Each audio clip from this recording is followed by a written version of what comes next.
ಬೇಕಾದದ್ದು ಬಹಳ ಮುಖ್ಯ ಆಗುತ್ತೆ. ಯಯಾತಿ ಶಾಪಗ್ರಸ್ತನಾಗಿ ವೃದ್ಧಾಪ್ಯವನ್ನು ಪಡೆದಾಗಲೂ ತಾಳ್ಮೆಯಿಂದ ಇದ್ದು ಬೇಡಿಕೊಂಡ. ಕೊನೆಗೆ ಶುಕ್ರಾಚಾರ್ಯರು ಯಾರಿಂದಾದರೂ ಯೌವನವನ್ನು ಪಡೆ ಅಂತ ಸೂಚಿಸಿದರು. ಕೊನೆಗೆ ಮಗನಿಂದ ಆ ಹೊಣೆಗಾರಿಕೆಯನ್ನು ಯೌವನವನ್ನು ಸ್ವೀಕರಿಸಿ ನಿರ್ವಹಿಸಿ ಮತ್ತೆ ಮರಳಿಸಿದ. ಅಂತೆಯೇ ವಸಿಷ್ಠರು ಕೂಡ ತನ್ನ 100 ಜನ ಮಕ್ಕಳಲ್ಲಿ ಎಲ್ಲರನ್ನೂ ಕಳ್ಕೊಂಡ್ರು. ಆದರೂ ಕೋಪಗೊಳ್ಳಿಲ್ಲ. ವಸೀಯಾನ್ನು ವಸಿಷ್ಠ, ವಾಸ ಮಾಡುವ ತಾಳ್ಮೆಯಲ್ಲಿ ಅವರಿಗಿಂತ ಹಿರಿದಾದ ತಾಳ್ಮೆ ಜಗತ್ತಿನಲ್ಲಿ ಇನ್ಯಾರಿಗೂ ಸಿಗಲಿಕ್ಕೆ ಸಾಧ್ಯ ಇಲ್ಲ. ವಾಸ ಅಂದರೆ ಅವರಂತೆ ವಾಸಿಸಬೇಕು ಅನ್ನೋದಕ್ಕೇ ಹೆಸರಾಯಿತು ವಸಿಷ್ಠ ಅಂತ.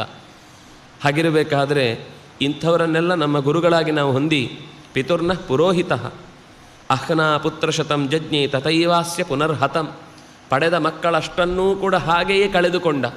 ಆದರೆ ಕೋಪ ಮಾಡಿಕೊಂಡ. ಅದರಿಂದಾಗಿ ಇವತ್ತಿಗೂ ಎಲ್ಲ ಹಾಗೆಂತೇಳಿ ಹಾಗಾದರೆ ನಿಸ್ಸಹಾಯಕರಂತೆ ಏನು ಅನ್ಯಾಯ ಆದರೂ ಕೂಡ ಎಲ್ಲ ದೇವರು ನೋಡ್ಕೊಳ್ತಾನೆ ಅಂತ ಬಿಡಬೇಕು ಅಂತ ಅರ್ಥನ? ಅಲ್ಲಿ ಆ ಕಥೆಯ ಹಿನ್ನೆಲೆಯಲ್ಲಿ ಮತ್ತಷ್ಟು ಕೆಲವೆಲ್ಲ ಒಳನೋಟಗಳಿವೆ. ದುಡುಕಿನಿಂದ ಅಥವಾ ಕೆಲವೊಮ್ಮೆ ವಿದ್ಯೆಯ ಹಮ್ಮಿನಿಂದ ನಡೆದುಕೊಂಡ ತಪ್ಪುಗಳೂ ಕೂಡ ಅವರನ್ನು ಬಲಿ ತೆಗೆದುಕೊಳ್ಳುತ್ತವೆ. ಸರಿತಪ್ಪುಗಳ ಲೆಕ್ಕಾಚಾರವನ್ನು ಮೇಲ್ನೋಟದ 2-3 ಘಟನೆಗಳಿಂದ ತೀರ್ಮಾನ ಮಾಡುವುದಕ್ಕಾಗುವುದಿಲ್ಲ. ಯಾಕೆಂದರೆ ಮನಸ್ಸಿನಲ್ಲಿ ಏನೇನಿರುತ್ತೆ, ಈ ಹಿಂದಿನ ಕರ್ಮಗಳೇನೇನಿದ್ದವು ಅಥವಾ ಇದಕ್ಕೆ ಪೂರ್ವದಲ್ಲಿ ಬೇರೆ ಘಟನೆಗಳು ಏನಾಗಿದ್ದವು, ಇದನ್ನೆಲ್ಲ ಊಹಿಸಿ ಲೆಕ್ಕಾಚಾರ ಹಾಕಬೇಕಾಗುತ್ತೆ. ಆದ್ದರಿಂದ ಮೇಲ್ನೋಟದ ಈ ಕ್ಷಣದ ನಿನ್ನ ಮನಸ್ಸಿನ ಕೋಪಕ್ಕೆ ಇಲ್ಲ ಸಲ್ಲದ ಎಲ್ಲವನ್ನೂ ಕೂಡ